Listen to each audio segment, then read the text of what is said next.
안녕하세요. 시작해도 되겠죠? 예, 잘 오셨습니다. 함께 기도드리겠습니다. 사랑이 많으신 하나님 아버지, 감사합니다. 어제 말씀을 통해서 하나님이 우리를 얼마나 사랑하셨는지, 우리의 모든 죄를 주님 피로 영원히 사해 주신 놀라운 복음을 알려주심에 감사드립니다. 오늘 또 구원의 말씀이 전해집니다. 다 구원의 확신을 얻는 귀한 시간으로 도와주시옵소서. 듣는 모든 분들 마음은 활짝 열어주시고 전하는 자의 부족한 입술에 끝까지 하나님의 지혜만을 더해 주시옵소서. 악한 자 틈타지 않도록 도와주시옵소서. 우리를 사랑하시고 구원해 주신 주 예수님 이름으로 기도드렸습니다. 아멘. 자, 요한복음 17장 3절입니다. 여기 보셔도 되고요.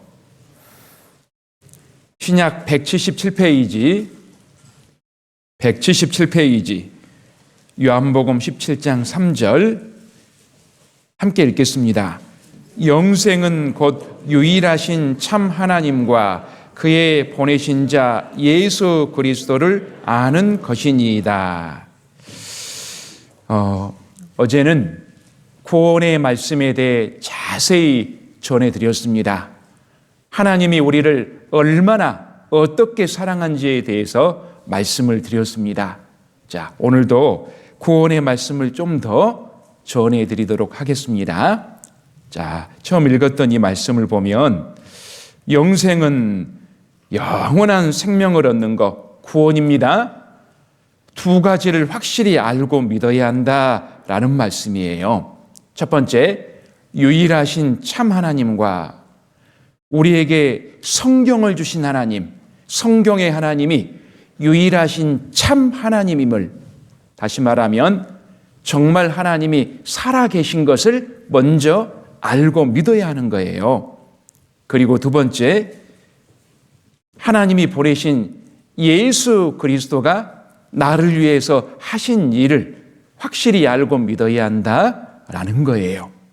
자, 그래서 첫날에는 창조주 하나님에 대해서 배웠습니다. 집마다 지은 이가 있으니 만물을 지으신 이는 하나님이시니라. 하나님이 창조주라는 증거가 성경에 얼마나 많습니까? 그리고 둘째 날, 셋째 날에는 하나님이 역사의 주관자라는 걸 에덴 동산을 통해서, 노아 시대 홍수 심판을 통해서, 하나님의 선민 이스라엘의 저주와 회복을 통해서, 그리고 세상 끝에 여러 징조들을 통해서 하나님이 세상 역사를 주관하시는 분이다라는 것도 확실히 아셨을 겁니다. 그걸 통해서 성경의 하나님이 참 하나님 살아 계시는구나 아셨을 거예요. 그리고 넷째 날에는 그 하나님 앞에 내가 죄인으로 태어나서 마음과 생각과 행동으로 많은 죄를 짓고 그 죄를 용서받지 못하고 죽음을 건너가면 하나님 심판대 앞에 서서 심판을 받고 영원한 불못 지옥에서 영원히 심판을 받는다, 고통을 받는다 하는 것도 아셨을 겁니다. 이 나의 죄 문제를 해결하기 위해서 내 노력과 열심, 선행으로는 안 되는 거예요. 내 열심, 자기 의로는 절대 천국에 못 가요. 반대로 하나님의 의를 받으면 쉽게 천국에 갈 수 있어요. 그 하나님의 의가 무엇이었습니까? 예수님이 십자가에서 내 모든 죄를 영원히 사해 주신 것을, 그 복음을 듣고 믿음으로 가는 거예요. 예수님이 내 죄짐을 대신 담당하시고 죽으셨구나. 내 죄값을 다 갚으셨구나. 십자가에서 다 이루었다 하셨습니다. 내 모든 죄를 영원히 다 피로 사하셨습니다. 그 놀라운 복음을 믿을 때 죄에서 해방이 되는 거예요. 그럼 난 죄에선, 심판에선 해방이구나. 예수님 감사합니다. 그런 마음이 생기는 거예요. 하나님 앞에 죄가 없어진 겁니다. 죄 용서받았기 때문에 죄가 없어진 거예요. 그래서 죄 용서받은 사람, 죄 없는 사람이 가는 천국에 갈 수 있게 된 겁니다. 그렇게 하나님이 예수 그리스도를 통해서 하신 일을 듣고 믿음으로 영생 얻고 천국 갈 수 있게 되었어요. 자, 이 말씀은 어제 자세히 우리가 배웠습니다. 그러나 혹시 아직도 그 은혜를 깨닫지 못했거나 아직도 긴가민가 하신 분이 계시다면 오늘 말씀을 통해 잘 한번 정리해 보시기 바랍니다. 자, 이사야 53장 5절입니다. 이사야 53장 5절 함께 읽겠습니다. 그가 찔림은 우리의 허물을 인하며 그가 상함은 우리의 죄악을 인함이라. 그가 징계를 받음으로 우리가 누리고 그가 채찍에 맞음으로 우리가 나음을 입었도다. 오늘 찬양 잘 들려주셨습니다. 예수님이 못에 가시에 찔림으로 찔림은 나의 허물을 인하며 내 죄 때문에 예수님이 그렇게 상하신 것은 나의 죄악을 인함이라. 예수님이 징계를 받음으로 내가 평화를 누리고 예수님이 채찍에 맞음으로 내가 나음을 입었도다. 전적으로 예수님이 나를 대신해서 심판을 받으심으로 인해서 피를 다 흘려주셔서 내 죄를 영원히 씻어주심으로 인해서 내가 영원한 생명을 얻었다는 거예요. 구원을 얻게 되었습니다. 자, 영상을 하나 좀 보겠습니다.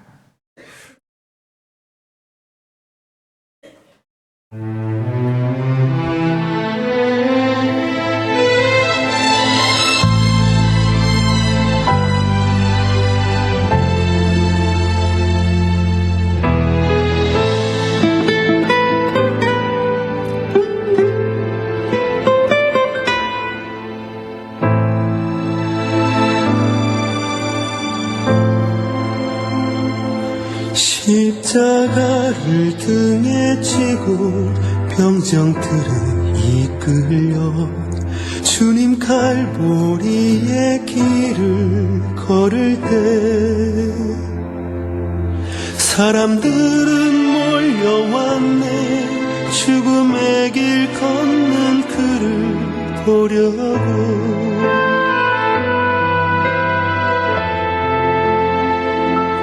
가시멸 유관을 쓰신 주를 조롱하였네. 채찍 소리에 흥겨워하면서 그들은 소리쳤네. 자칭 메시아를 못 박으라고. 사랑하는 제자마저 모두 떠나버리고 증오와 멸시의 비웃음 속에서 너와 나를 위한 그의 절한 사랑 때문에 주님은 그 길을 걸어가셨네. 갈보리 길.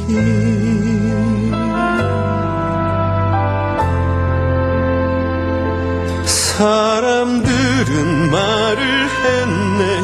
이젠 모두 끝이라고. 더 이상 그를 기대할 수 없다고. 자신마저 못 구원한 그는 메시아일 수가 없다고. 갈보리의 그 길만이 진정 구원의 길인 것을 그 누구도 이해하지 못했지만 너와 나를 향한 하나님의 사랑 때문에 주님은 그 길을 걸어가셨네. 고난의 길 십자가에서 흘린 보혈은 예루살렘 유다와 땅 끝까지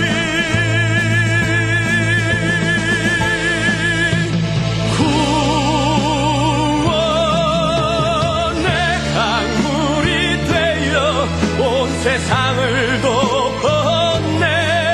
세상의 모든 죄를 대속했네. 모두 비웃고 조롱하며 떠났던 바로 그 길을 이제 너와 내가 가야만 하네. 생명의 길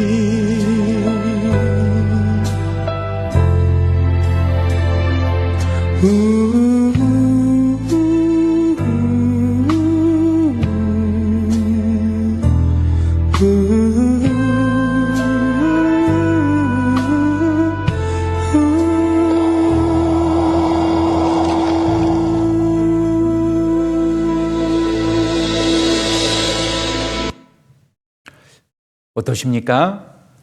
이같이 큰 사랑을 안 받아들이면 안 되겠죠? 그것이 가장 큰 죄가 되는 겁니다. 이렇게 십자가에서 우리 죄를 사해 주셨는데 내 죄를 얼마만큼 용서해 주셨다고 했습니까? 영원히. 생각나는 말씀 있으시죠? 히브리서 9장 12절입니다. 히브리서 9장 12절. 신약 361페이지 히브리서 9장 12절 함께 읽겠습니다. 염소와 송아지의 피로 아니하고 오직 자기 피로 영원한 속죄를 이루사 단번에 성소에 들어가셨느니라. 염소, 송아지, 짐승의 피가 아니라 오직 자기 피로, 예수님의 피로 영원한 속죄를 이루사 죄를 갚고 용서했는데 얼마나 영원히 끝없이 그것도 단번에 용서하신 거예요. 내가 태어나서 죽을 때까지 나의 일생입니다. 태어나서 오늘까지의 죄를 지은 죄, 과거죄, 오늘부터 죽을 때까지의 죄를 지을 죄, 미래죄 다 이루었다. 다 갚았다. 내가 지은 과거죄뿐만 아니라 지을 미래죄까지 영원히 끝없이 다 갚고 용서하신 거예요. 아마 확실히 아셨을 겁니다. 자, 그런데 어제의 말씀을 들은 후에 몹시 좋았는데 또 집에 가서 보니까 죄가 나와요? 안 나와요? 영감님이 속 긁으면 죄가 나와요? 안 나와요? 나와요. 그래서 혹시 내가 구원 안 받아서 그런가? 의심할 수도 있습니다. 그러나 죄는 내 마음에서 죄의 기질 자체가 없어진 게 아니라고 했습니다. 용서하시는 하나님 편에서 하나님 마음에서 용서되고 없어진 거예요. 그래서 내 마음에서는 지어지고 나오는 것은 당연한 겁니다. 그런데 하나님 편에서 이미 다 피로 용서하셨고 나는 그걸 믿기 때문에 안전한 겁니다. 베드로전서 1장 8절입니다. 베드로전서 1장 8절. 예수를 너희가 보지 못하였으나 사랑하는도다. 이제도 보지 못하나 믿고 말할 수 없는 영광스러운 즐거움으로 기뻐하니. 함께 읽겠습니다. 믿음의 결국 곧 영원의 구원을 받음이라. 믿음의 결국 곧 영원의 구원을 받음이라. 우리가 죄의 사함으로 받은 구원을 여기서는 영원의 구원이다라고 말씀하고 있습니다. 그 옛날 에덴 동산에서 아담, 아와가 선악을 알게 하는 나무 열매를 따 먹었어요. 그때 영원히 죽은 거예요. 그리고 그 후손으로 태어난 사람들은 계속 영원히 죽은 상태에서 태어나게 됩니다. 하나님과 상관없이 살아갑니다. 그러다가 이 구원의 말씀을 듣고 내 죄가 영원히 예수님 피로 용서되었구나. 구원받을 때 죄로 죽었던 내 영혼이 다시 살아나는 거예요.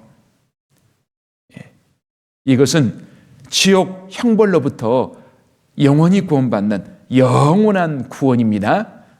하나님과의 사랑 관계가 회복이 된 거예요. 그걸 영혼의 구원을 받음이라 말씀하십니다. 자, 이것을 신분과 상태의 변화를 통해서도 생각해 볼 수 있습니다. 자, 여기 보시면 한 나라에 왕이 있었습니다. 아주 의롭고 백성들을 사랑하고 어느 날 어느 고을을 딱 둘러보다가 불쌍한 어린 거지를 만났어요. 너무 불쌍하고 똘똘하거든요. 데려다가 왕자 삼았어요. 하루아침에 거지에서 신분이 왕자로 바뀐 겁니다. 땡 잡은 거죠? 그러면 신분이 왕자가 되자마자 상태, 거지 기질, 거지 근성이 바로 없어집니까? 아니죠. 여전히 거지 친구들 좋아해요. 여전히 손으로 밥 먹으려고 해요. 이 거지 기질은 차차 왕자 교육을 통해서 변화가 되는 거예요. 마찬가지입니다. 하나님이 죄인인 나, 하나님 앞에 우리는 지옥 가는 죄인이었습니다. 그런데 예수님 피로 죄를 다 사해 주신 은혜를 믿음으로 하루아침에 신분이 하나님의 아들 되었어요. 하나님 나라의 왕자가 된 겁니다. 땡 잡은 거예요? 아니에요? 땡 잡은 거죠. 그러면 신분이 하나님의 왕자 아들 되자마자 상태, 죄의 기질이 바로 없어질까요? 천만의 말씀이죠. 이건 점점 신앙생활을 통해서 변화가 되는 거예요. 죄가 나오네? 당연하죠. 우리가 구원받고 천국 가는 것은 신분이 일방적인 하나님의 은혜로 신분이 변한 거예요. 하나님의 자녀로, 아들로 영혼의 구원을 받은 겁니다. 앞으로 상태, 죄의 기질은 점점 신앙생활을 하면서 변화될 거예요. 너무 걱정하지 마세요. 에베소서 1장 7절입니다. 자, 함께 읽겠습니다. 우리가 그리스도 안에서 그의 은혜의 풍성함을 따라 그의 피로 말미암아 구속 곧 죄사함을 받았으니, 이 말씀은 우리가 영혼의 구원을 어떻게 받는가 잘 설명하고 있습니다. 그리스도 안에서 그의 은혜의 풍성함을 따라, 크신 은혜를 따라 그의 피로 말미암아 피 흘림이 없은즉 사함이 없느니라. 구속 곧 죄사함을 받았으니, 영혼의 구원은 예수님 피로 죄사함으로 받는 구원입니다. 이미 죄사함 받은 사실 믿기 때문에 영혼의 구원을 받음이라 받으셨을 겁니다. 성경에서는 이 영혼의 구원, 천국 가는 구원이 너무나 중요하기 때문에 여러 가지 다른 표현으로서 이 구원을 설명하고 계십니다. 여기서 모르면 저기서 알고, 저기서 모르면 다른 곳에서 깨달으라고 영혼의 구원을 계속 설명하고 계십니다. 예를 들어서 식사하셨어요? 진지 드셨어요? 밥 먹었어요? 똑같은 말이죠? 그래서 구원과 같은 의미의 용어를 좀 정리해 보겠습니다. 자, 먼저 죄 사함 받았다, 죄 용서 받았다. 방금 본 것처럼 그의 피로 말미암아 구속 곧 죄 사함을 받았으니, 죄 사함 없는 구원은 없습니다. 어떤 할머니께, 할머니 구원 받으셨어요? 구원 받았지? 어떻게 해요? 나 교회 다녀. 나 집사야. 나 세례 받았어. 그거 맞아요? 다른 할머님께, 할머니 구원 받으셨어요? 나 구원이 뭔지 모르겠어. 그런데 예수님 피로 내 과거, 현재, 미래, 저까지 영원히 사해 주신 거, 나 그거 믿어. 구원 받은 거예요, 안 받은 거예요? 이게 구원이에요. 죄사함 없는 구원이 없습니다. 구원의 내용 알매기가 죄사함이에요. 죄사함 받았다. 그리고 영생을 얻었다. 영원한 생명을 얻었다. 내가 저희에게 영생을 주노니 영원히 멸망치 아니할 터이요. 영생을 얻은 겁니다. 그리고 거듭났다. 중생함을 얻었다. 중생했다. 다시 중자 날생자. 아까 말씀드린 것처럼 죄로 죽었던 영혼이 구원받자마자 살아난 거예요. 다시 태어난 겁니다. 그래서 요한복음 3장 3절에 보면 예수께서 대답하여 가라사대 진실로 진실로 내게 이르노니 사람이 거듭나지 아니하면 하나님 나라를 볼 수 없느니라. 죄로 죽었던 영혼이 다시 태어나는 것, 다시 살아나는 것, 구원받을 때 영혼이 다시 살아나는 거예요. 그래서 거듭났다라고 표현을 합니다. 그래서 많은 우리 믿음의 선진들을 보면 자기의 거듭남 체험을 고백하고 있어요.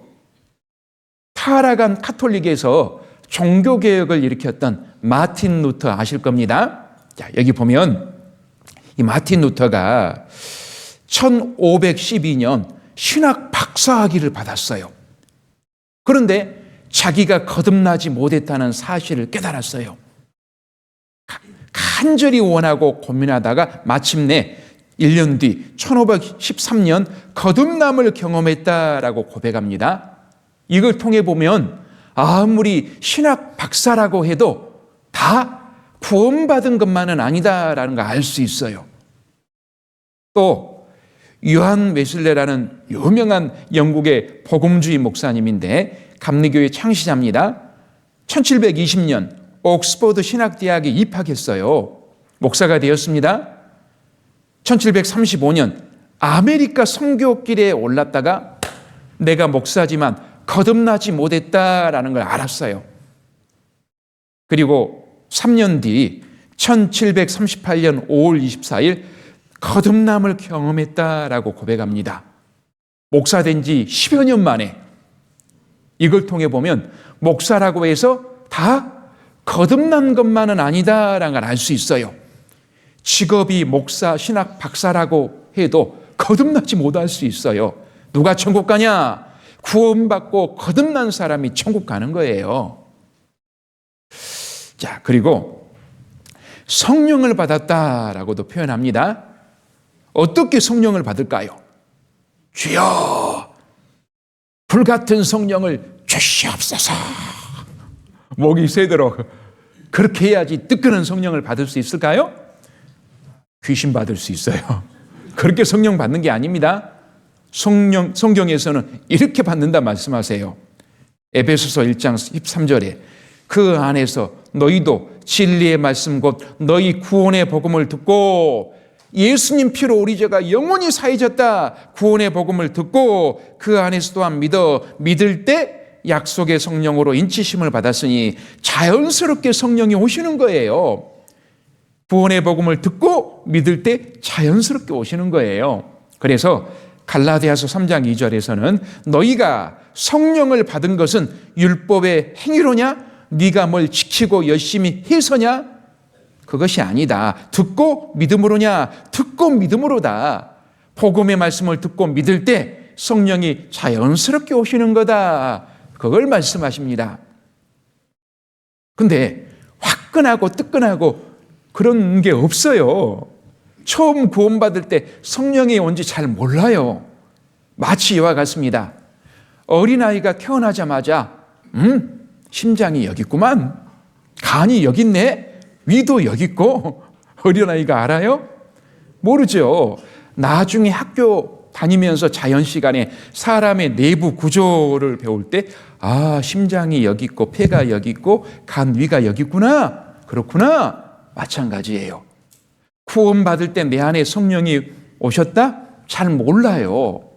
신앙생활을 해가면서 내 안에 성령이 계시는구나. 알아요. 내 안에 성령이 오셨다라는 가장 확실한 증거 중에 하나가 죄에 대한 강한 거부감이 있습니다.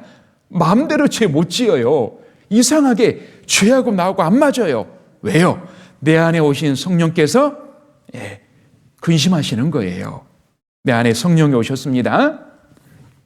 그리고 의롭다함을 받았다. 이건 정말 적극적인 표현입니다. 우리 하나님의 성령 안에서 씻음과 거룩함과 의롭다 하심을 얻었느니라. 의인이 되었어요. 단순히 죄만 용서받은 것으로 끝나는 것이 아니라 아무것도 잘한 것이 없는 내가 의인이 되었습니다. 마치 이와 같아요. 어떤 이등병이 왕을 죽이려다가 잡혔어요. 어떻게 해야 돼요? 사형이죠. 사형. 그런데 왕이 큰 선처를 베풀어서 이등병 죄를 용서해 줬어요. 그리고 별 4개를 달아줬어요. 대장. 마치 그런 꼴이라니까요. 죽어 지옥 갈 하나님의 원수 죄인이었는데 우리 죄를 용서해 주셨을 뿐만 아니라 아무것도 잘한 것이 없는 우리를 의인 취급을 해준 거예요. 의인이 된 겁니다. 그리고 더 놀라운 표현은 하나님의 아들이 되었어요. 하나님 나라의 왕자가 되었습니다. 너희가 다 믿음으로 말미암아 그리스도 예수 안에서 하나님의 아들이 되었으니, 여자분들도 영적인 신분을 말하기 때문에 다 하나님의 아들이라고 했습니다. 의인 정도가 아니라 이제 죄 용서해 주시고 의인되고 하나님 아들 삼아 주셨어요. 하나님 나라의 왕자 삼아 주셨어요. 얼마나 감사한가요? 감사 안 하신가 봐요? 너무 감사하죠. 그리고 천국 시민이 되었습니다. 빌립보서 3장 20절 함께 읽겠습니다. 오직 우리의 시민권은 하늘에 있는지라 우리는 하늘 시민권자가 되었어요. 옛날에 이런 일이 있었죠. 그놈의 미국 시민권이 뭐라고? 원정 출산을 했잖아요. 미국 시민권 달려고. 이 이집트 출신 시마할이라는 여인인데 노예로 미국에 팔려갔었습니다. 10살 때. 22살 때 미국 시민권을 땄어요. 얼마나 기뻐하고 있는지 몰라요. 이 세상 시민권도 그래요. 우리 외국인 노동자들 있잖아요. 우리 한국 시민권 얼마나 부러워합니까? 우리 그 정도가 아니라니까요. 오직 우리의 시민권은 하늘에 있는지라 영원한 하늘 시민권자가 되었어요. 기뻐해야겠어요? 안 해야겠어요? 기뻐해야겠죠. 자, 이 모든 것이 다 죄사함 받음으로, 죄사함 받아서 한꺼번에 이루어진 거예요. 이건 호박이 넝쿨째 들어온 정도가 아닙니다.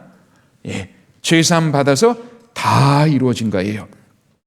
그리고 하나님은 우리 죄가 영원히 용서된 그 사실, 혹시나 우리가 잊어버릴까 봐 노심초사예요. 그래서 성경에 우리 구원의 사랑의 영수증을 많이 두셨다고 했어요. 어제 몇 곳 찾아봤습니다. 이런 일이 있었어요. 어떤 사람이 사업을 하다가 완전 실패해가지고 폭삭 망했어요. 빚이 10억 원, 사채 이자까지 합해서 15억 원. 갚을 길이 없어요. 빚쟁이는 그냥 빚 독촉을 하고 그냥 협박 전화도 하고 난리예요. 근데 이 사람에게 아주 갑부인 중마고 친구가 있었어요. 재산이 1,000억 원이 넘어요. 그런데 오래전에 미국에 이민 가서 살고 있었어요. 그러다 보니까 자기 중마고 친구가 빚 때문에 시달리고 있다. 그걸 잘 모른 거예요. 어떻게 그걸 알게 됐어요. 그래서 갚아주려고 그 빚진 친구한테 전화해 보니까 안 받는 거예요. 워낙 전화에 시달리다 보니까 그냥 끊어버렸던 거예요. 여기저기 이제 그 부자 친구가 수소문해서 빚쟁이를 알아냈습니다. 그리고 15억 원을 다 갚아줬어요. 참 좋은 친구죠. 그리고 빚쟁이 통장에 15억 원을 넣어주면서 다시는 내 친구 괴롭히지 말라고 전화하고 은행에서 송금해주고 이제 영수증을 받아가지고 한 장 카피해서 친구 집으로 우편으로 보냈어요. 어느 날 그 빚진 친구가 밤 늦게 이제 속옷 챙기러 딱 집에 가보니까 우편이 뭐가 하나 와 있네요. 아이고, 이 빚쟁이들이 또 독촉장 보냈구나. 이거 그냥 던져버렸어요. 독촉장이에요? 영수증이에요? 영수증인데. 자, 빚쟁이 만났어요. 도망갈까요? 당당할까요? 도망가요. 왜요? 친구는 갚아줬는데요. 그 사실을 모르니까요. 한 달이 지나, 2달이 지나, 3달이 지나 죽겠거든요. 안 되겠구나. 내 그 친구에게 염치 없지만 전화 한 통 해야겠다. 해보니까 친구가 뭐라 그래요? 야, 이 바보 멍청아. 내가 3달 전에 갚아준 거 너 몰라? 너 영수증 받았어, 안 받았어? 생각해보니까 뭐가 왔거든요. 뛰어가서 먼지 털고 보니까 독촉장이에요? 영수증이에요? 영수증이요. 확인했어요. 자, 이제 빚쟁이 만나면 당당해요? 도망가요? 당당하죠. 왜요? 갚아줬다는 영수증이 있으니까요. 당당한 거예요. 마찬가지로 예수님이 우리 죄를 과거, 현재, 미래 영원히 사해 주셨다. 확실한 영수증이 하나님 말씀, 성경 말씀이에요. 우리 마음속에서는 진짜 갚아주셨을까? 진짜일까? 의심할 수 있거든요. 그런데 확실한 영수증이 있기 때문에 안전한 거예요. 실은 영수증은 몇 장이면 족합니까? 한 장이면 돼요. 그런데 우리 구원의 사랑의 영수증이 한 장 정도가 아니에요. 혹시나 우리가 모를까 봐서, 의심할까 봐서 얼마나 많은 사랑의 영수증을 성경에 주셨는지 몰라요. 자, 그거 몇 구절 더 찾아보겠습니다. 여기 이사야 1장 18절입니다. 여호와께서 말씀하시되 오라 우리가 서로 변론하자. 너 이리 와봐. 나하고 한번 따져보자. 너희 죄가 종 같을지라도 눈과 같이 희어질 것이요 아무리 더럽고 많은 죄라도 눈과 같이 깨끗하게 희어질 것이요 진홍같이 붉을지라도 양털같이 되리라. 아무리 더럽고 많은 죄라도 양털처럼 깨끗하게 되리라. 이걸 찬송으로 만든 곡이 있어요. 찬송가 214장입니다. 함께 불러보겠습니다. 편찮는 주님의 사랑과 거룩한 보혈의 공로를 우리 다 찬양을 합시다.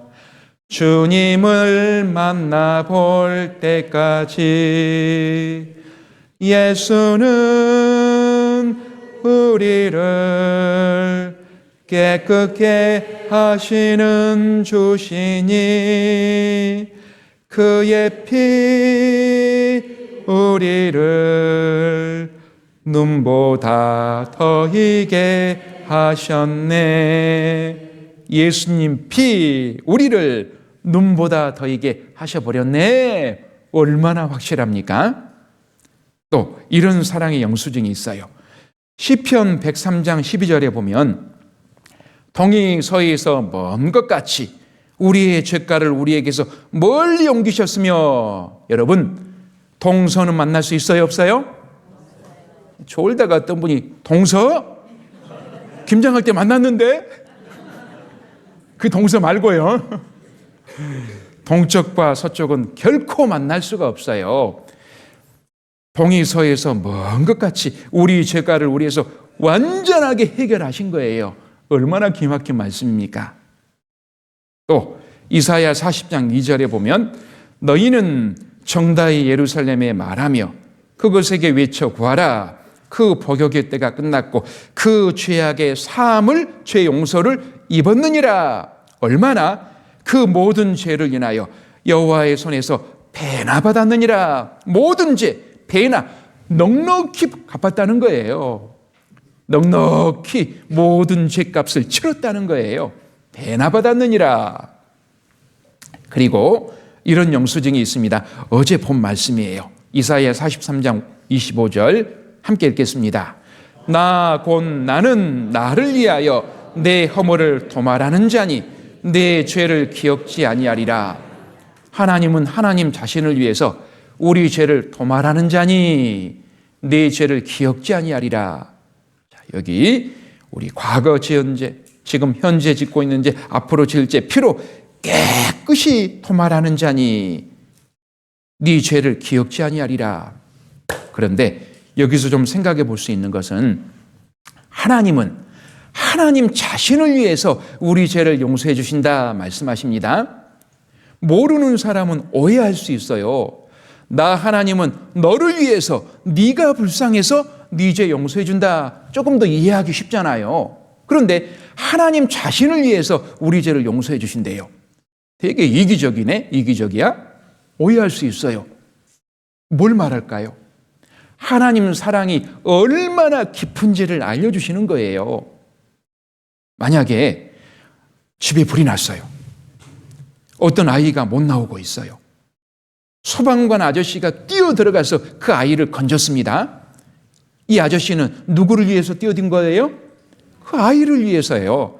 아이가 불쌍해서 아저씨의 사랑입니다. 집에 불이 났어요. 아이가 못 나오고 있어요. 아빠가 그걸 보고 뛰어들었어요. 왜 뛰어들었어요? 아이가 불쌍한 건 둘째치고 누구를 위해서요? 아빠 자신을 위해서예요. 자식이 불에 타는 거 어떻게 봐요? 아빠 자신을 위해서 뛰어든 거예요. 아버지의 사랑이에요. 하나님도 이 세상에 자신이 뛰어들었습니다. 아저씨의 마음이 아니에요. 아버지의 마음으로 뛰어드신 거예요. 자, 영상 하나 보겠습니다.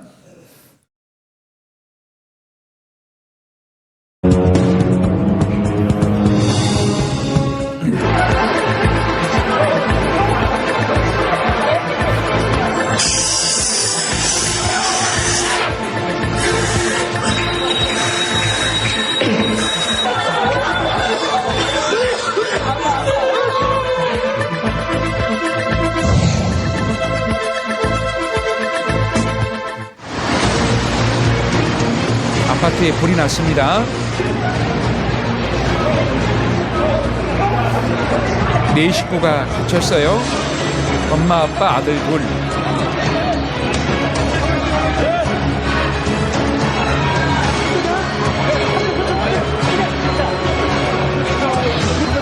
일참 좀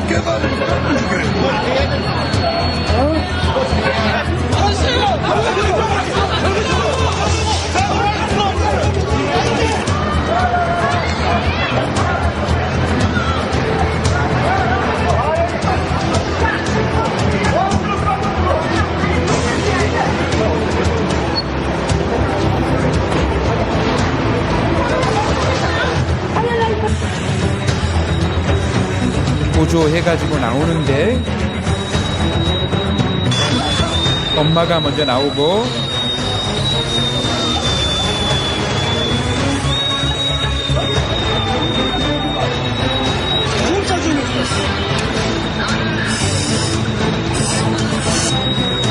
아들이 하나 나오고 아버지가 나왔는데 아들이 한 명 없어요.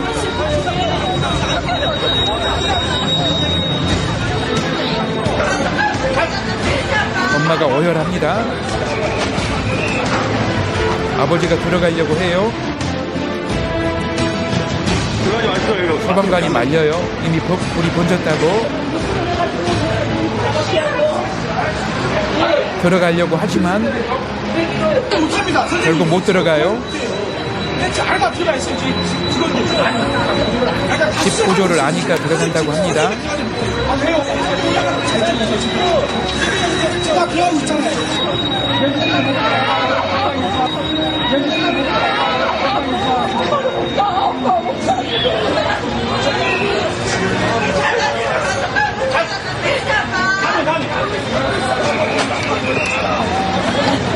결국 맨몸으로 들어가는 거예요.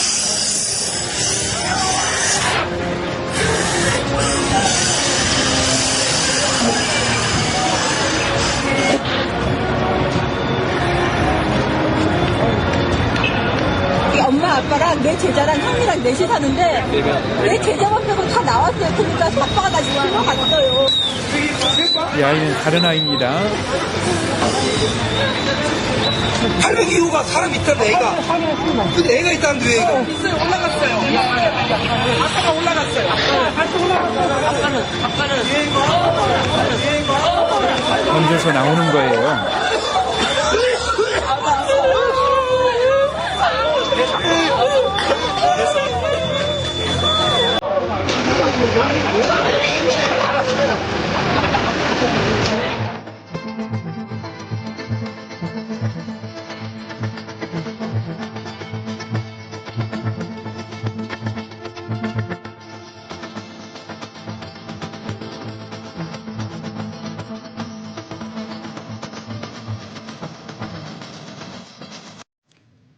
제목이 불보다 뜨거운 아버지의 사랑이에요.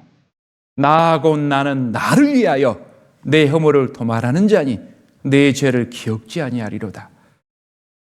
우리 죄를 위해서 직접 하나님은 뛰어드신 거예요. 이 세상에요. 예, 아버지의 마음, 아버지의 사랑으로 뛰어드신 거예요. 아저씨의 사랑 정도가 아닙니다. 그리고 요한복음 5장 24절에 보면 내가 진실로 진실로 너희에게 이르노니 내 말을 듣고 또 나 보내신 이를 믿는 자는 예수님이 우리 죄를 영원히 사해 주신 것, 예수님이 그리스도 구원자라는 걸 믿는 자는 이미 영생을 얻었고 심판에 이르지 아니하나니 사망에서 생명으로 영원한 생명으로 이미 옮겼느니라. 얼마나 분명하고 확실합니까? 그리고 요한복음 10장 28절도 내가 저희에게 영생을 주노니 영원한 생명 구원을 주노니 영원히 멸망치 아니할 터요 또 저희를 내 손에서 빼앗을 자가 없느니라. 저희를 주신 내 아버지는 만유보다 크심에 아무도 아버지 손에서 빼앗을 수 없느니라. 자, 이 말씀을 통해서 구원에는 이중 안전장치가 되어 있다라고 표현을 합니다. 하나님 손이 나를 붙들고 예수님 손이 나를 붙들고 결코 놓지 않고 천국까지 인도한다는 거예요. 예, 어떠십니까? 우리의 구원을 확실히 보증해주는 사랑의 영수증들이 얼마나 많습니까? 흔들리지 말아야 합니다. 이같이 큰 구원을 얻은 거예요. 그리고 이 구원의 사랑을 깨달은 사람들이 많은 시를 썼습니다. 그리고 거기에 곡을 붙인 것이 바로 찬송가가 되었어요. 그래서 찬송가를 보면 비록 시대가 다르고 나라가 다르지만 우리와 똑같은 구원의 은혜를 노래한 찬송이 많아요. 몇 곡 좀 보겠습니다. 자, 여기 찬송가 189장입니다. 시작할 때 부른 찬송이에요. 1절만 같이 불러보겠습니다. 함께 하겠습니다. 마음에 가득한 의심을 깨치고 지극히 화평한 마음으로 찬송을 부르는 어린 양 예수의 그 피로 속죄함 얻었네. 그만. 구원 받았으니까 이런 찬송 부를 수 있는 거예요. 구원 받기 전에는 이랬어요. 보세요. 마음에 가득한 의심을 가지고 지극히 답답한 마음으로 찬송이에요. 인생 탄송이 나왔어요. 왜 태어났을까? 왜 태어났을까? 탄송이 나왔어요. 완전히 바뀐 겁니다.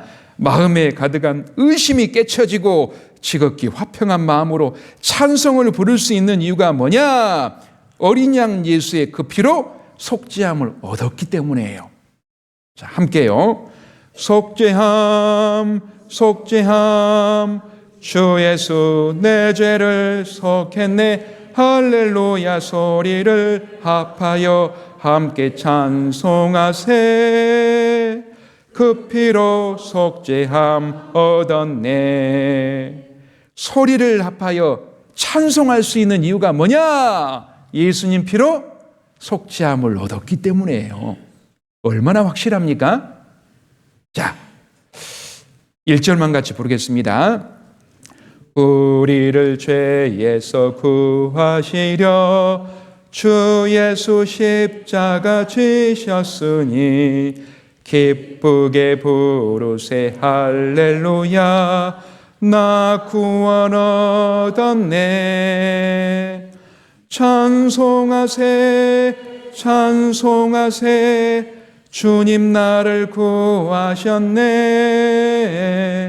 찬송하세 찬송하세 주가 구원하셨네. 찬송을 기쁘게 부를 수 있는 이유가 뭐냐? 주가 구원하셨기 때문에요. 자, 제가 질문해 보겠습니다. 찬송가 193장인데 여기 보시고 대답 한번 해보세요. 예수 십자가에 흘린 피로써 그대는 씻겨 있습니까? 네. 더러운 죄 희귀하는 능력을 그대는 참 의지하십니까? 네. 예수의 보혈로 보배로운 피로 그대는 씻겨 있습니까? 네. 마음속에 여러 가지 죄악이 깨끗이 씻겨 있습니까? 네. 예, 그렇고 말고요. 이 찬송을 지은 사람은 이게 가장 궁금했던 거예요. 아, 저 사람 예수님 피로 죄 사함 받았을까? 구원 받았을까? 근데 우리나라 사람들은 이걸 안 물어봐요. 어느 교회 다녀요? 어느 교회 다니면 뭐하게요? 구원받고 죄 용서받은 것이 중요하잖아요. 어느 교회 다녀요? 정말 저 사람이 구원받았을까? 그런 생각이 들어요. 자, 1절만 같이 불러보겠습니다. 예수 십자가에 흘림으로써 그대는 씻기어 있는가? 더러운 죄 희게 하는 능력을 그대는 참으지 않은가? 예수의 보혈로 그대는 씻기어 있는가? 마음속에 여러 가지 죄악이 깨끗이 씻기어 있는가? 예. 그렇고 말고요. 자, 한 곡만 더 보겠습니다. 찬송가 210장 1절만 이것도 불러보겠습니다. 내 죄 사함 받고서 예수를 안 뒤 나의 모든 것 다 변했네. 지금 나의 가는 길 천국 길이요 주의 피로 내 죄를 씻었네. 나의 모든 것 변하고 그 피로 구속 받았네. 하나님은 나의 구원 되시오니 내게 정죄하먹겠네. 하나님은 나의 영원한 구원 되시오니 결코 내게 정죄하먹겠네. 죄 때문에 다시는 심판받을 일 없겠네. 얼마나 확실하고 분명합니까?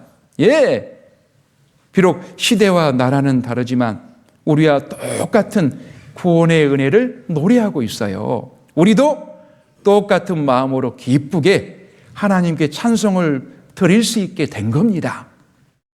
그렇죠? 자, 그리고 하나님은 이 구원이 너무나 중요하기 때문에 성경의 주제 핵심이 구원이잖아요.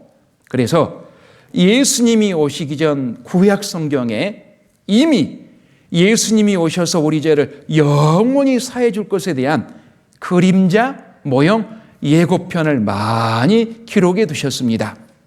예고편 아시죠? 요즘 드라마 보면 참 맛깔나게 끝나요. 예고편으로 기대하시라 그러잖아요. 성경도 마찬가지입니다. 예수님이 오시기 전 구약 성경에 구원의 예고편 그림자를 많이 기록해 두셨어요. 그거 좀 몇 가지 보겠습니다.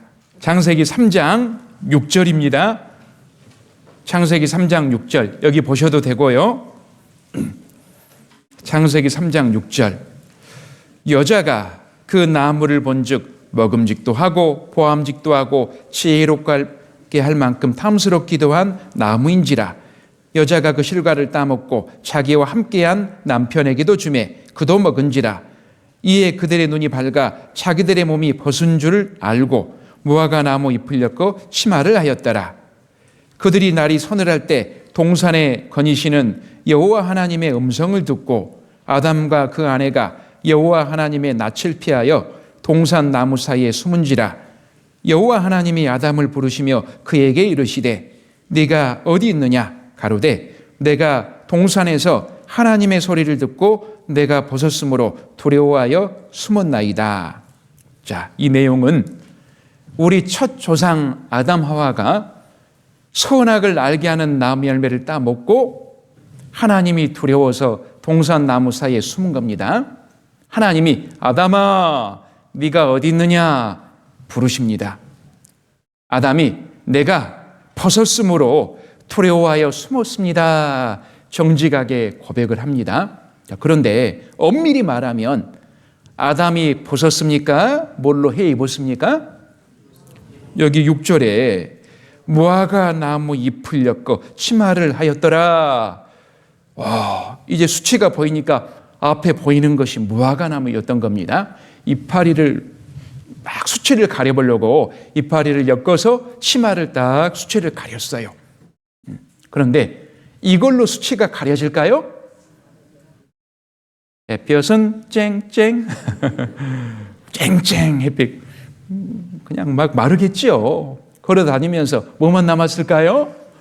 줄기만요, 줄기만. 내 힘과 내 노력으로 내 수치 부끄러움을 못 가리는구나. 그걸 알았어요. 그래서 정직하게 내가 벗었습니다. 그래서 두려워서 숨었습니다. 죄를 고백한 거예요. 자기 죄인임을 알고 죄 자백하고 고백하는 사람 하나님이 용서해 주신다고 했습니까? 내쳐버린다고 했습니까? 용서해 주신다고 했잖아요. 그래서 3장 21절에 보면 용서해 주시는 내용이 나와요. 여호와 하나님이 아담과 그 아내를 위하여 가죽옷을 지어 입히시니라. 에덴 동산에서 내쫓기기 전에 구원해 주시고 내쫓았습니다. 구원받았어요. 어떻게 구원받았냐? 하나님 내가 죄인 맞습니다. 자기 죄를 인정하고 고백했습니다. 하나님이 죄는 아담 하와가 지었지만 죄 없는 짐승을 잡아서 하나님이 직접 멋진 가죽옷을 입혀주셨어요. 이 가죽옷이 바로 최초 무스탕이에요. 무스탕. 예. 그런데 죄는 아담 하와가 지었잖아요. 그런데 죄 없는 짐승이 대신 죽음으로 죄를 용서받았어요. 아담 하와 죄를 대신해서 피 흘리고 죽은 이 짐승이 바로 우리 죄를 위해서 피 흘리고 죽으신 예수 그리스도의 그림자 모형입니다. 그리고 두 번째 모형 예고편 그림자는 아담의 두 아들 이야기예요. 가인과 아벨입니다. 여기 창세기 4장입니다. 3절 세월이 지난 후에 가인은 땅의 소산으로 제물을 삼아 여호와께 드렸고 아벨은 자기도 양의 첫 새끼와 그 기름으로 드렸더니 여호와께서 아벨과 그 제물을 연납하셨으나 기쁘게 받으셨으나 가인과 그 제물은 연납지 아니하신지라. 가인이 심히 분하여 안색이 변하니 여호와께서 가인에게 이르시되 네가 분하여 함은 어찌미며 안색이 변하면 어찌미뇨. 네가 선을 행하면 어찌 낯을 들지 못하겠느냐. 선을 행치 아니하면 죄가 문에 엎드리느니라. 죄의 소원은 내게 있으나 너는 죄를 다스릴지니라. 가인이 그 아우 아벨에게 구하니라. 그 후 그들이 들에 있을 때 가인이 그 아우 아벨을 쳐 죽이니라. 하나님께 아담의 두 아들 가인과 아벨이 제물을 드립니다. 가인은 땅의 소산물을 드리고 아벨은 양의 첫 새끼 그 기름을 드려요. 하나님이 가인 것은 안 받으셨어요. 가인의 제물을 아벨의 제물을 기쁘게 받으셨어요. 그러니까 형이 화가 넘쳐가지고 둘이 있을 때 동생을 쳐 죽여버렸어요. 최초 살인사건이에요. 형이 동생을 죽이는 끔찍한 죄가 벌어진 거예요. 이건 죄가 얼마나 무서운지를 잘 보여주고 있습니다. 아담의 죄가 점점 커져서 아들 대에는 형이 동생을 쳐 죽이는 끔찍한 살인죄로 이어진 거예요. 그런데 의문이 있어요. 의문. 왜 하나님은 좀 두 형제의 재물을 다 받아주실 것이지 왜 동생 재물만 받아줘가지고 이런 큰 살인사건이 났을까요? 왜 동생 것만 받아줬을까요? 이렇게 아는 사람이 많아요. 형 가인의 재물은 정성이 부족해서 하나님이 안 받으셨고, 동생 아벨의 재물은 정말 정성껏 성의껏 드렸기 때문에 하나님이 받으셨다. 맞아요? 성경 어디에도 정성껏이란 말씀이 없어요. 근데 생각해 보세요. 정성으로 따지면 형 가인의 재물이 훨씬 더 정성이 들어갔어요. 농사 짓기가 얼마나 힘든가요? 1년 내내 고생하죠. 그리고 하나님께 재물을 드릴 때 좋은 거 드릴까요? 삐틀빠틀 못난이 드릴까요? 제일 좋은 거예요. 우리 어르신들 옛날에 제사상 제물을 드릴 때 좋은 거 드리죠? 예, 하나님께 농사 지은 것 중에 제일 좋은 거 드렸어요. 엄청 정성스럽게요. 반면에 동생 아벨은요, 양의 첫 새끼 드렸는데 쥐가 양 낳았어요? 어미 양이 낳은 거 그냥 드렸을 뿐이에요. 정성으로 따지며 형 재물이 훨씬 더 큰데 왜 하나님은 동생의 재물을 받으셨을까요? 성경에 답이 있어요. 히브리서 11장 4절에 보면 믿음으로 아벨은 가인보다 더 나은 제사를 하나님께 드림으로 의로운 자라 하시는 증거를 얻었으니 하나님이 그 예물에 대하여 증거하심이라. 저가 죽었으나 그 믿음으로써 오히려 말하느니라. 자, 여기 정성이란 말이 있습니까? 없어요. 대신에 두 번 반복하는 표현이 있어요. 반복된 표현. 뭡니까? 믿음으로. 예. 무엇을 믿음으로 아벨은 드렸다는 거예요? 하나님이 자신의 재물을 받으실 것을 믿음으로 드렸다는 거예요. 한번 생각해 보세요. 그의 부모 아담과 하와가 어떻게 구원을 받았습니까? 그들의 죄를 위해서 죄 없는 짐승이 대신 피 흘려 죽음으로써 죄를 용서받았어요. 정말 놀라운 구원의 사실이죠. 그걸 아담 하와가 자기 아들들에게 이야기해 줬을까요? 안 해줬을까요? 안 해줬어요? 해주었죠. 정말 중요한 사실인데 여기 부모님 많이 계시잖아요. 정말 중요한 사실을 내 자식들한테 이야기해줘요? 안 해줘요? 끊임없이 이야기해요. 엄마 그만해요. 한 번 다음에 10번이에요. 10번. 그래도 해줘요. 중요하니까요. 아담 하와도 자신들이 어떻게 죄에서 구원받았는지 자세히 이야기해 줬을 겁니다. 어느 날 이제 들을 만한 딱 나이가 됐을 때 아담이 두 형제를 불렀을 거예요. 이리 와봐.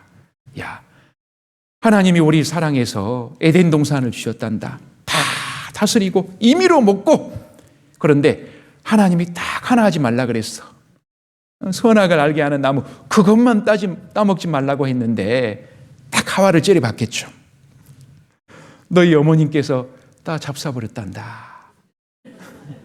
나한테도 주길래 나는 안 먹는다고 먹으라고 어쩔 수 없이 나도 먹었단다. 그래서 우리가 죄인 되었단다. 그리고 에덴 동산에서 쫓겨났는데 하나님은 우리를 쫓아내기 전에 우리를 구원해 주셨단다. 어떻게 구원해 주셨냐면 우리 죄를 위해서 죄 없는 짐승이 피 흘리고 대신 죽어서 우리가 구원을 얻을 수 있었단다. 기억하거라 했어요. 가인은요, 잘 들었을까요? 잘 못 들었어요. 아벨은요, 잘 듣고 마음에 새겼어요. 믿음은 뭐에서 난다고요? 들음에서 나며, 구원의 믿음도 잘 들음에서 나는 겁니다. 그래서 가인은 잘 못 들었기 때문에 하나님의 방법이 아니라 자기 방법, 자기 생각으로 드렸던 거예요. 나는 내가 열심히 농사 지은 것 중에 제일 좋은 것들이야지. 하나님은 아담 이후로 땅이 저주받았잖아요. 저주받은 땅의 소산물 그걸 받기를 원하지 않으셨던 거예요. 그래서 안 받았던 겁니다. 그런데 아벨은 잘 듣고 마음에 새겼어요. 하나님이 받으시는 것은, 재물은 내 죄를 대신해서 대신 죽은 그 짐승의 피구나, 그걸 알고 그대로 드렸던 거예요. 자, 여기 아벨이 드린 그 양, 피, 우리 죄 때문에 죽으실 예수 그리스도의 그림자입니다. 우리가 구원받은 것은 가인처럼 우리 노력이나 열심으로 되는 게 아니에요. 믿음으로 제사를 드렸던 아벨처럼 예수님이 피로 다 용서해 주신 것을 듣고 믿음으로 되는 거예요. 구원의 모형 두 번째. 자, 삼시세판이죠. 구원의 모형 하나 더 말씀드리겠습니다. 민수기 21장에 보면 이런 내용이 나와요. 4절. 백성이 호르산에서 진행하여 홍해길로 쫓아 에돔 땅을 둘러 행하려 하였다가 길로 인하여 길이 너무 험해가지고 백성의 마음이 상하니라.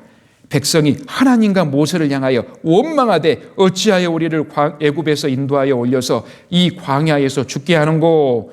이곳에는 식물도 없고 물도 없도다.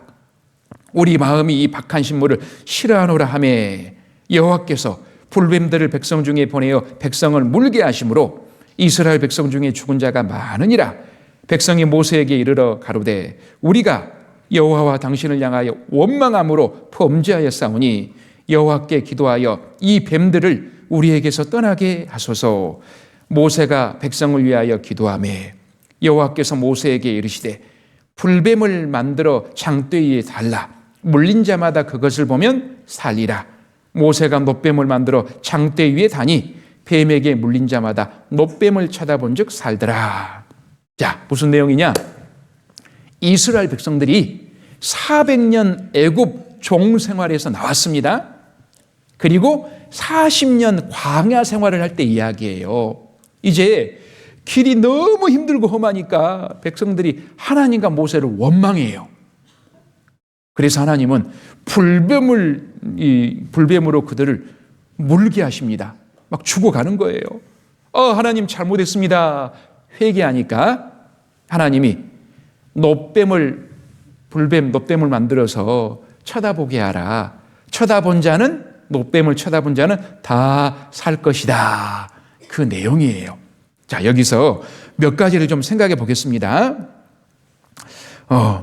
어떤 사람이 놋뱀을 쳐다봤을까요? 간절히 그 병 낫기를 원하는 사람이 쳐다봤겠죠? 내가 이 병만 내가 나을 수 있다면 뭐든지 내가 시키는 대로 다 하겠다. 간절히 원하는 사람이 쳐다봤을 거예요. 죄에서 구원받는 것도 마찬가지예요. 자기 머리 굴리는 것이 아니라 내가 오늘이라도 죽으면 이 죄 때문에 지옥 가잖아요. 이 죄에서 내가 구원만 받는다면 내가 뭐든지 다 하겠다. 간절히 원하는 사람이 구원받는다는 거예요. 주님 피가 믿어지는 겁니다. 그리고 순수한 마음으로 하나님의 말씀을 받아들인 사람, 물린 자마다 쳐다본 즉 살리라. 쳐다보면 살아. 순수하게 받아들이는 사람이 쳐다보고 살았을 거예요. 죄에서 구원받는 것도 마찬가지라니까요. 하나님 말씀을 순수히 받아들이고 믿는 사람이 주님 피가 믿어지는 거예요. 그 중에는 이런 사람도 있었을 거예요. 뱀에 물렸으면 뭐 해야 돼요? 해독제를 줘야지. 약초 찧어가지고 안 되면 상처에 붙여주거나 정 안 되면 칼로 쬐가지고 독을 빼내줘야지. 뭐? 쳐다보면 살아? 그같이 엉터리가 어딨어? 자기 생각이 꽉 찬 사람 쳐다봤을까요? 안 봤을까요? 안 쳐다봤어요. 죽었어요. 한번 생각해 보세요. 그 뱀에게 물린 사람들 살린 것이 놋뱀 자체가 살렸습니까? 약속의 말씀을 믿는 믿음이 살린 거예요. 마찬가지입니다. 우리가 죄에서 구원받은 것도 염소와 송아지 피로 아니하고 오직 자기 피로 영원한 속죄를 이루사 단번에 성소에 들어가셨느니라. 그 하나님의 약속의 말씀을 믿는 믿음이 우리 살리는 거예요. 그리고 쳐다보는 거 쉬워요, 어려워요? 정말 쉬워요. 구원받고 보니까 구원받기 쉬워요, 어려워요? 정말 쉽네요. 어제는 죄 때문에 잡아 죽이려고 하더니 이렇게 쉬워요? 예, 우리 이렇게 쉽게 믿게 하시려고 정말 어려운 방법을 택하셨어요. 본인이 직접 사람 몸으로 오셔서 하나님이 그 6시간의 끔찍한 고통을 통해서 우리 죄 용서하는 그 방법을 우리에게 주셨어요. 왜입니까? 우리 그렇게 사랑한다는 거예요. 마치 여기 주부님들 많이 계시는데 손님상 치르기가 쉬워요, 어려워요? 일주일이 아니죠. 몇 주 전부터 고민해요. 뭘 할까, 못 할까. 근데 손님들이 와서 먹었어요. 얼마 만에 먹어버려요? 30분도 안 걸려요. 우리 구원도 그런다니까요. 이렇게 우리 쉽게 믿게 하시려고 얼마나 많이 고민하시고 얼마나 준비하신지 몰라요. 자, 성경에서 놋은 심판을 상징합니다. 장대에 높이 달린 놋뱀은 우리 죄 때문에 십자가에 높이 달린 예수 그리스도를 상징합니다. 그래서 요한복음 3장에 보면 14절 15절 함께 읽겠습니다. 모세가 광야에서 뱀을 든 것 같이 인자도 들려야 하리니 이는 저를 믿는 자마다 영생을 얻게 하려 하심이니라. 예, 인자 예수님도 들려야 하리니 하나님과 사람 사이에 높이 들리셨잖아요. 이는 저를 믿는 자마다 누구든지 예수님 피로 내 죄가 영원히 사해졌구나. 믿는 자마다 죄가 많든 크든 믿는 자마다 영생을 얻게 하리 하심이니라. 영생 얻고 구원 얻어 천국 갈 수 있게 놓으셨어요. 창대에 높이 달린 놋뱀은 우리 죄 때문에 십자가에 높이 달리실 예수 그리스도를 상징합니다. 어떠세요? 구약 성경에 우리 구원에 대한 예고편, 모형, 그림자가 얼마나 많습니까? 예, 흔들리지 마세요. 내가 받은 구원은 확실한 거예요. 아셨죠? 자, 이제는 그러면 구원받은 이후에 짓는 죄를 어떻게 처리할 건가? 그거 좀 생각해 보겠습니다. 죄는 내 마음에서 없어진 게 아니라 그랬어요. 용서하시는 하나님 마음에서 없어지고 용서된 거라고 했습니다. 그래서 구원을 받았지만 죄의 기질이 있기 때문에 죄가 나오고 지어지죠? 그거 어떻게 해결할 건가? 그걸 좀 생각해 보겠습니다. 자, 먼저 성경에 회개의 의미가 크게 두 가지로 구분할 수 있어요. 첫 번째, 죄삼, 구원받을 때 하는 회개입니다. 죄삼 받을 때 회개. 일평생을 통해 단 한 번, 단번에 하나님의 아들이 되는 거예요. 하나님과 상관없이 살아가다가 말씀을 배웠어요. 오, 성경 사실이고 하나님 살아계시네? 오, 하나님, 살아계신 하나님 앞에 내가 죄인 맞네? 내 죄를 예수님이 영원히 용서하셨구나. 이 과정. 구원받을 때 하는 회개. 성경에서는 이걸 생명 얻는 회개다. 죄의 사함을 얻게 하는 회개다. 말씀하십니다. 구원받을 때 하는 회개. 그리고 두 번째 회개, 자백 개념의 회개가 있어요. 자백 개념의. 이건 구원받은 이후 생활 가운데 죄를 지었을 때 하나님 아버지가 이미 되었습니다. 하나님 아버지와 자녀의 관계 회복 차원에서 회개, 자백이 있어요. 지금까지 말씀드린 것은 구원받을 때, 죄사함 받을 때 하는 회개에 대해서 말씀을 드린 겁니다. 이제 앞으로 말씀드릴 내용은 구원받은 이후에 자백 개념의, 자백 차원의 회개를 말씀드리려고 합니다. 자, 가장 대표적인 말씀, 요한일서 1장 9절입니다. 한번 찾아보겠습니다. 여기 보셔도 되고요. 요한일서 1장 9절. 389페이지, 신약성경 389페이지, 요한일서 1장 9절 함께 읽겠습니다. 만일 우리가 우리 죄를 자백하면 저는 미쁘시고 의로우사 우리 죄를 사하시며 모든 불의에서 우리를 깨끗게 하실 것이요. 자, 이 말씀은 구원받은 이후에 짓는 죄를 어떻게 해결할 건가? 그걸 잘 말씀하고 계십니다. 만일 우리가 우리 죄를 자백하면 반드시 자백해야 된다는 거예요. 물론 이것은 지옥 안 가기 위한 자백이 아닙니다. 이미 지옥 갈 죄는 예수님이 십자가의 피로 영원히 용서하셨어요. 이미 하나님 아버지가 되셨고 나는 아들이 되었습니다. 하나님 아버지와 자녀 사이의 관계 회복 차원에서의 자백을 말하는 거예요. 자, 이 말씀이 요한 1서에 기록이 되었잖아요. 사도 요한이 이 성경을 기록했습니다. 사도 요한이 기록한 성경 중에 요한복음이 있어요. 요한복음은 영생을 얻게 하기 위해서 기록했습니다. 구원받지 않은 사람에게 구원받게 하기 위해서, 영생 얻게 하기 위해서. 반면에 요한 1서는 구원받은 사람들에게 주신 성경이에요.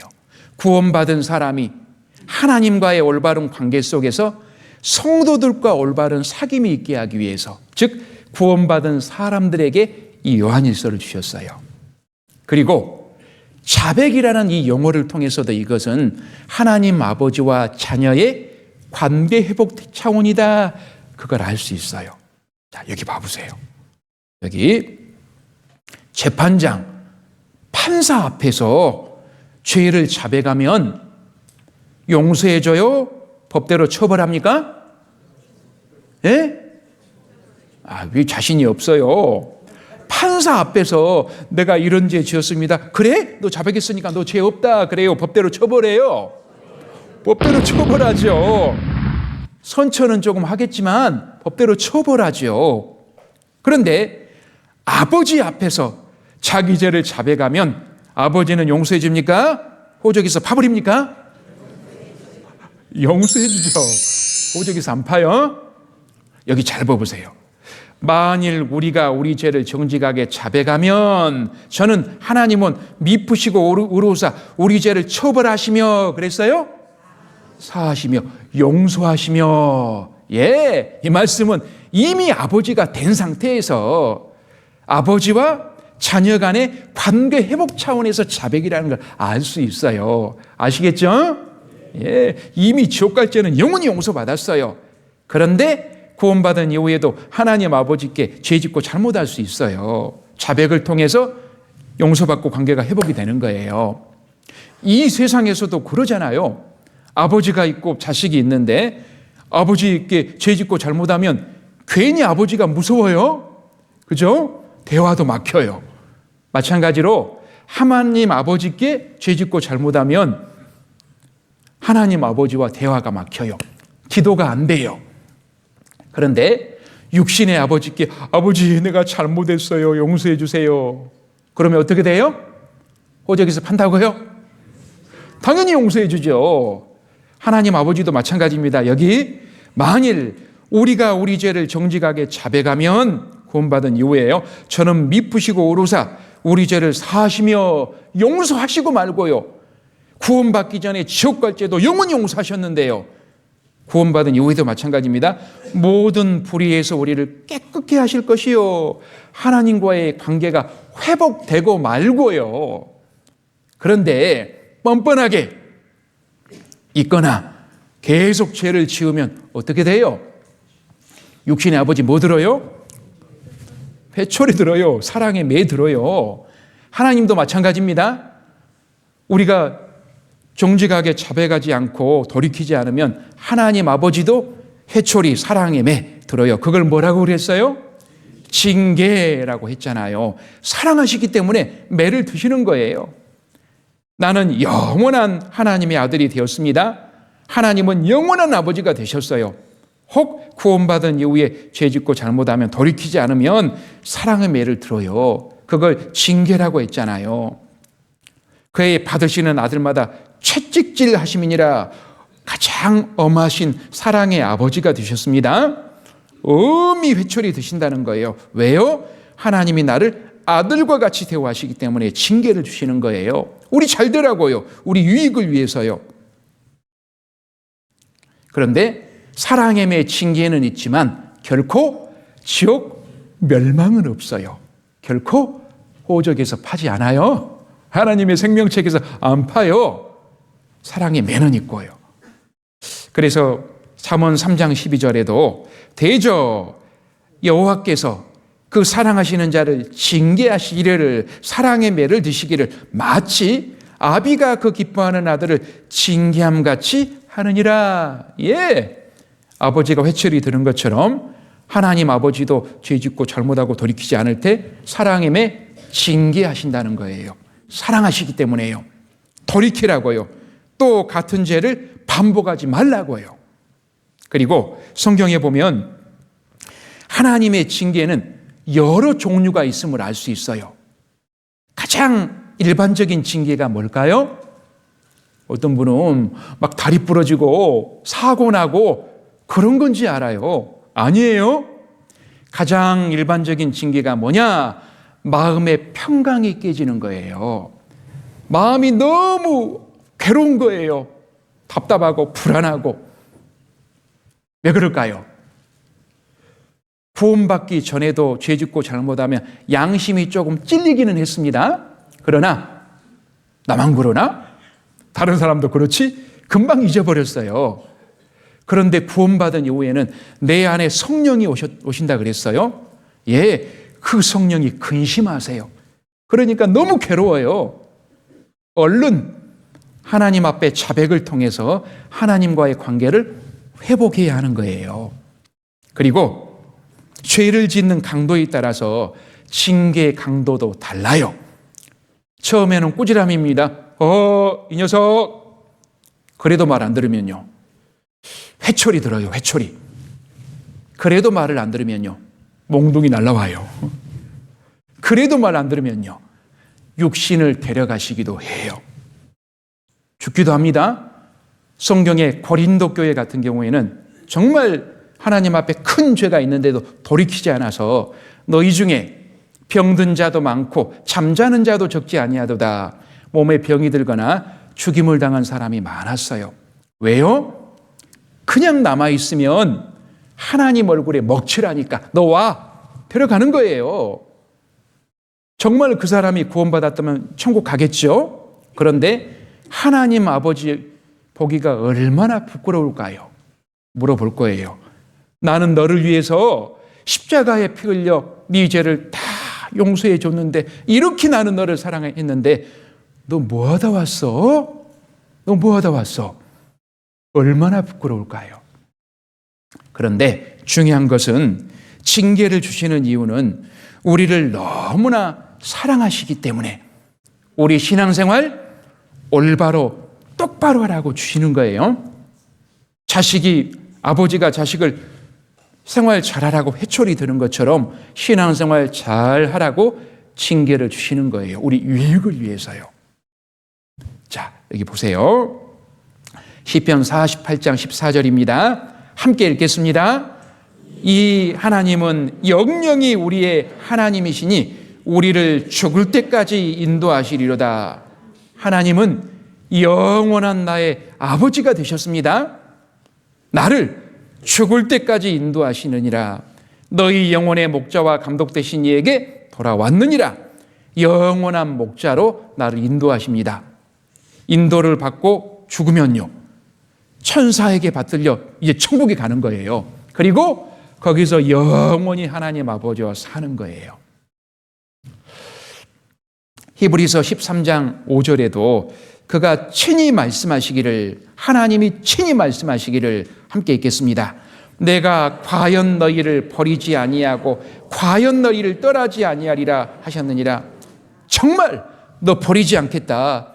정말 너 떠나지 않겠다. 세상 끝날까지 영원히 너와 함께하겠다. 약속하고 계십니다. 죽을 때까지 함께하겠다.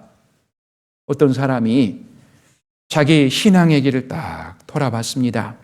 너무 감사했어요. 주님이 늘 통행해 주셨거든요. 주님 발자국, 내 발자국 항상. 그런데 이상한 거 하나를 발견했어요. 내가 가장 힘들고 어려울 때 내 발자국만 있는 거예요. 주님 발자국이 없는 거예요. 아니, 나와 죽을 때까지 함께 하신다고 했는데 내가 가장 힘들고 고통 가운데 있었을 때 나 내버려 두신 거예요. 따졌어요. 따졌어. 여기 보세요.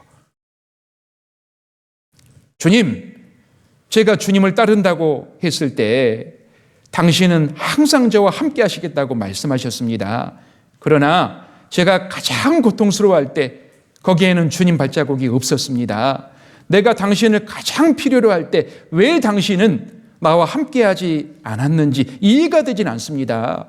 설명해 보세요. 이게 왜 그렇습니까? 주님 대답하셨습니다. 나의 사랑하고 귀한 아들아, 나는 너를 결코 떠나지 않았단다. 네가 시련과 고통을 겪을 때 나는 너를 안고 걸었단다. 그 하나뿐인 발자국은 바로 내 것이란다. 그 발자국 내 거야, 내 거. 나는 너를 그 고난 가운데 안고 업고 걸은 거란다. 사실입니다, 이거. 자, 영상 하나 보겠습니다.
주님 도우심을 믿고 신앙의 길을 걸어갈 때 돌 하나 맞고 얼마나 괴로워합니까?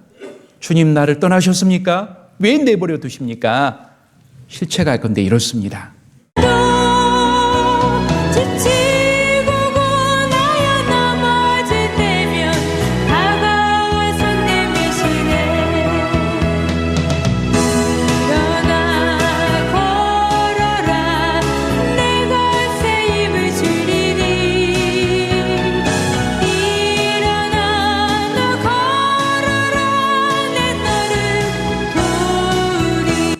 괜찮니?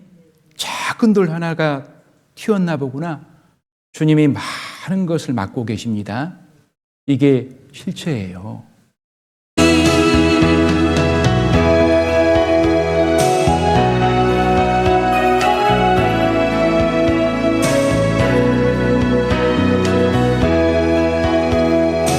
내가 너를 포기하지도 아니하며 버리지도 아니하며 내가 너를 나의 도움 없이 내버려두지 아니하리라. 너에 대한 나의 보호를 결단코 완화하지 않으리라. 결단코 그렇지 않으리라. 결단코 너에 대한 보호를 풀지 아니하리라. 그러하리라. 그 말씀이에요. 그가 친히 말씀하시기를 내가 과연 너희를 버리지 아니하며 과연 정녕 너희를 떠나지 아니하리라. 야, 이런 사랑의 아버지를 영원한 아버지 하나님으로 우리는 모시고 살아가고 있는 거예요. 얼마나 감사합니까? 구원받은 것은 최고 인생 대박 난 겁니다. 요한복음 1장 12절입니다. 성경 보셔도 되고 여기 보셔도 됩니다. 요한복음 1장 12절 정리하겠습니다. 신약 141페이지 요한복음 1장 12절 함께 읽겠습니다. 영접하는 자, 곧 그 이름을 믿는 자들에게는 하나님의 자녀가 되는 권세를 주셨으니 영접하는 자, 영접이 무엇입니까? 곧 그 이름을 믿는 자에게는 자들에게는 그 이름 예수 그리스도, 그리스도는 구원자예요. 예수님을 나의 구원자로 믿는 자들에게는 하나님의 자녀가 되는 권세를 주셨으니 여러분 어떠세요? 예수님을 나의 구원자로 믿습니까? 예. 그러면 당당하게 하나님 자녀가 된 거예요. 우리가 아무것도 가진 것이 없어도 곧 죽어도 하나님 자녀예요. 예. 당당하게 살아가십시오. 그래서 우리의 아버지 생에 이제 하나님의 자녀로서 나를 자녀 삼아 주신 하나님 은혜 보답하는 마음으로 감사하며 살아갔으면 좋겠습니다. 그렇게 하시게요? 네. 자, 내일은 그러면 이제 하나님의 자녀로 어떻게 살아갈까? 신앙생활 어떻게 해야 할까? 그걸 또 자세히 말씀드리겠습니다. 이번 집회는 언제까지입니까?